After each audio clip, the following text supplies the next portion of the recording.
आज हम बात करेंगे एस्थर विलर की फेमस किताब द मैनिपुलेटेड मैन की। इस किताब की ऑथर हैं एस्थर विलर, जो अर्जेंटीना में पैदा हुई हैं और जर्मनी में डॉक्टर और राइटर के रूप में काम किए। 1971 में इन्होंने ये किताब पब्लिश की। उस समय दुनिया में सेकंड वेव फेमिनिज्म का मूवमेंट तेजी से बढ़ रहा था। जब ज़्यादातर लोग वुमेन्स राइट की बात कर रहे थे, तब एस्थर विलर ने एक बिल्कुल अलग व्यू पॉइंट रखा। उनका कहना था कि सोसाइटी को सिर्फ एक एंगल से नहीं देखना चाहिए। इस वजह से ये किताब पब्लिश होते ही यूरोप और अमेरिका में बहुत बड़ी कंट्रोवर्सी का हिस्सा बन गई। कुछ ने इसे ब्रिलियंट कहा, कुछ ने डेंजरस। इस वीडियो में बताए गए आइडियाज एस्थर विलर के व्यू पॉइंट्स हैं। ये जरूरी नहीं कि ये फैक्चुअल या यूनिवर्सली एक्सेप्टेड हो। कई रिसर्चर और एक्सपर्ट इसमें से कई बातों से सहमत नहीं हैं। इस वीडियो का पर्पस किसी जेंडर को सही या गलत साबित करना नहीं, बल्कि कंट्रोवर्शियल किताब के आइडियाज को समझना है। ऑथर का सबसे बड़ा क्लेम ये है, उनके हिसाब से सोसाइटी में आमतौर पर ये माना जाता है कि वुमेन्स ऑप्रेस्ड होती हैं, लेकिन एस्थर विलर इस बात से सहमत नहीं। उन्होंने आर्ग्यू किया कि किसी सिचुएशन में मेन पर भी अलग तरह का सोशल एक्सपेक्टेशंस और प्रेशर क्रिएट होता है, और उनके हिसाब से रिलेशनशिप में इन्फ्लुएंस और डिपेंडेंसी दोनों डायरेक्शंस में हो सकती हैं। यही सेंट्रल आर्गुमेंट इस किताब को काफ़ी कंट्रोवर्शियल बना देता है। क्या सोसाइटी में मेन को सिर्फ प्रोवाइडर बना देती है? एस्थर विलर की पहली और कंट्रोवर्शियल बात यह है कि उनके हिसाब से बचपन से ही लड़कियों को, खास तौर से लड़कों को, यह मैसेज दिया जाता है कि अगर तुम सक्सेसफुल नहीं हुए, अगर तुम पैसा नहीं कमाओगे, तो सोसाइटी तुम्हारी रिस्पेक्ट नहीं करेगी। ऑथर के मुताबिक इस वजह से बहुत से मेन अपनी जिंदगी में सिर्फ अर्न करने और प्रूफ करने में लगा देते हैं। लेकिन यहाँ एक इम्पॉर्टेंट बात समझना जरूरी है। यह ऑथर का ओपिनियन है, कोई यूनिवर्सल फैक्ट नहीं। कई साइकोलॉजिस्ट कहते हैं कि यह प्रेशर सिर्फ मेन ही नहीं, बल्कि वुमेन्स पर भी अलग अलग तरह का सोशल एक्सपेक्टेशंस का फेस होता है। एस्थर विलर लिखती हैं कि कई एवरेज आदमी सुबह से शाम तक काम करते हैं। ऑफिस का प्रेशर, विल्स का प्रेशर, कैरियर का प्रेशर और प्रमोशन की टेंशन, और फिर भी उसे लगता है कि उसकी वैल्यू उसकी पर्सनालिटी से नहीं, बल्कि उसकी इनकम से डिसाइड होती है। ऑथर का मानना है कि अगर वही आदमी जॉब खो दे, तो कई बार सोसाइटी उसकी रिस्पेक्ट भी कम कर देती है।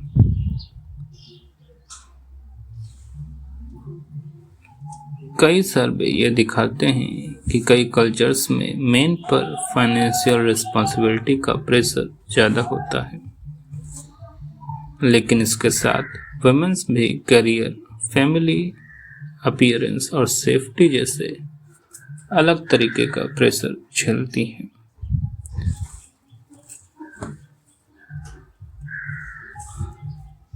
ऑथर कहती है, अगर किसी इंसान की वैल्यू सिर्फ उसके पैशन या स्टेटस से डिसाइड की जाए, तो यह अनहेल्दी है, चाहे वो मैन हो या वुमेन।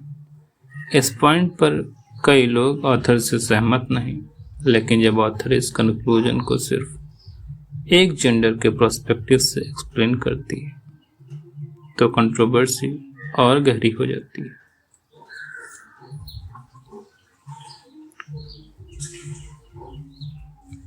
एस्थर बिलर आगे कहती हैं कि कई लोग मानते हैं सोसाइटी में पावर सिर्फ उन लोगों के पास होती है जो पैसा कमाते हैं या बड़े पोजीशंस पर होते हैं, लेकिन ऑथर इस बात से सहमत नहीं। उनका आर्गुमेंट है कि पावर हमेशा विजिबल नहीं होती, कभी कभी इन्फ्लुएंस इमोशनल, सोशल या पर्सनल रिलेशनशिप के थ्रू भी आता है।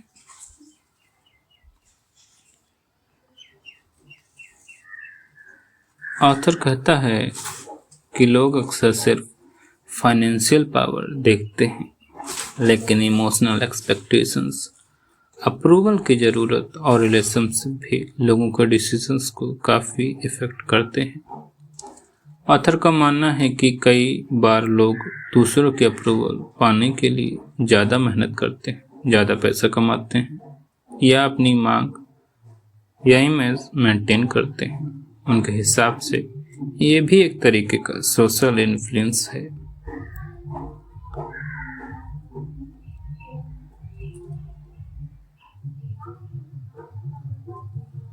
मान लीजिए एक एम्प्लॉय रोज ओवर टाइम करता है।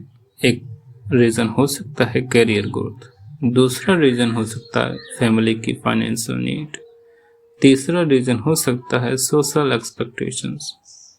ऑथर लिखती हैं कि इंसान अक्सर कई तरीके के प्रेशर्स का कॉम्बिनेशंस में डिसीजन लेता है, लेकिन यहाँ एक इम्पोर्टेंट बात है। इसका मतलब ये नहीं कि हर रिलेशनशिप मैनिपुलेशन पर बेस्ड होता है।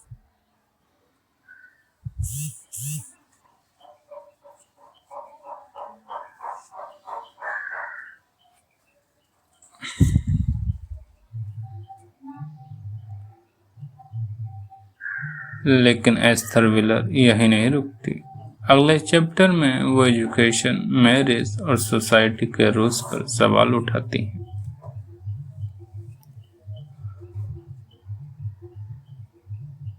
एस्थर विलर कहती हैं कि शादी सिर्फ प्यार का रिश्ता नहीं होता। उनके हिसाब से मैरिज एक सोशल अरेंजमेंट भी है, जहां दोनों अलग अलग रिस्पॉन्सिबिलिटीज और एक्सपेक्टेशंस लेकर आते हैं।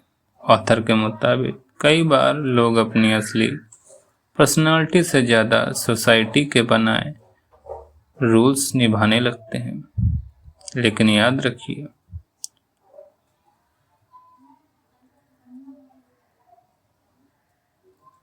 क्या हम अपनी वाकई मर्जी से डिसीजन लेते हैं, या सोसाइटी हमें बचपन से ही एक स्क्रिप्ट दे देती है जिसमें कहा गया कि लड़कों तुम पढ़ाई करो, अच्छी जॉब लो, घर खरीदो और फैमिली को संभालो, और एक लड़की को भी कल्चर्स में अलग एक्सपेक्टेशंस दी जाती।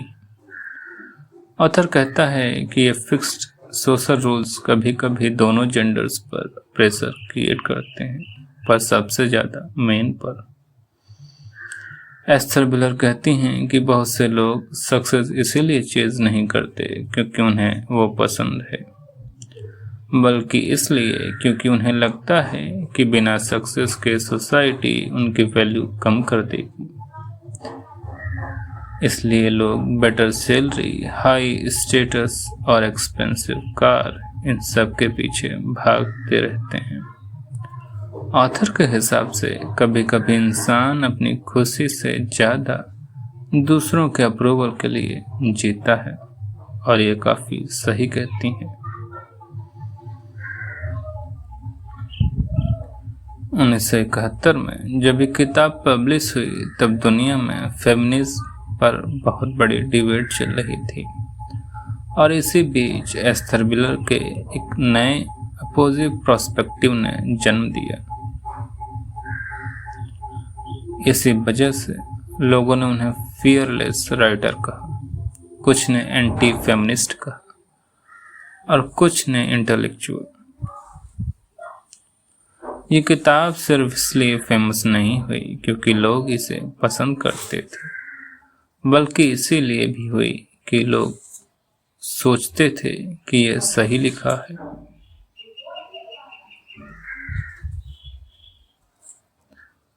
क्या एस्थर बिलर की बातें आज के टाइम पर भी रेलेवेंट होती हैं?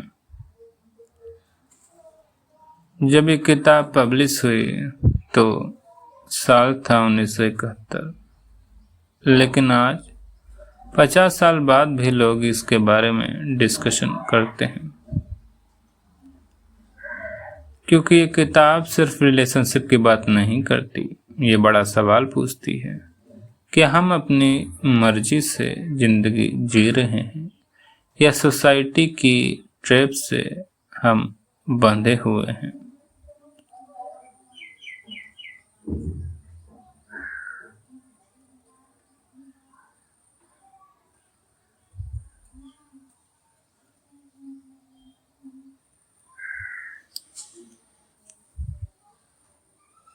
अब बात करते हैं सबसे बड़े कंक्लूजन की।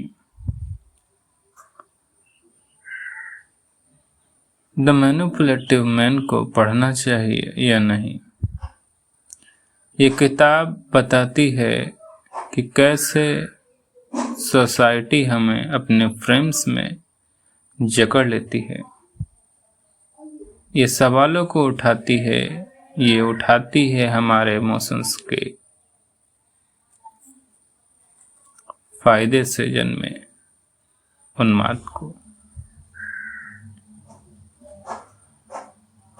ये वर्डिक्ट देती है सोसाइटी कि किस तरीके से आदमी की आज़ादी उसकी अपनी नहीं। इसी वजह से ये किताब बहुत फेमस है। ये किताब हमें सच से सामना कराती है। ये किताब दिखाती है कि साम्राज्यों को कैसे बनाया गया सिर्फ आदमी की सोच से, और उस सोच ने कैसे आदमी को समाज से अलग करने के नियमों को और भी बड़ा और मजबूत किया। जैसे बचपन में हाथी के गले में एक मोटी रस्सी बांधी जाती है, फिर उसे एक बड़े खंभे से बांध दिया जाता है। हाथी का बच्चा चाह कर भी वो रस्सी तोड़ नहीं पाता। उसके दिमाग में ये घर कर जाता है कि ये मोटी रस्सी वो जीवन भर नहीं तोड़ पाएगा, लेकिन बाद में भी जब वो बड़ा हो जाता है उसमें इतना पावर होता है कि वो रस्सी तोड़ सके, पर फिर भी वो रस्सी नहीं तोड़ पाता, क्योंकि उसके दिमाग में कई तरीके के न्यूरॉन्स ये अडॉप्ट करते हैं कि रस्सी उसकी एक्सपेक्टेशन से ज़्यादा मजबूत है।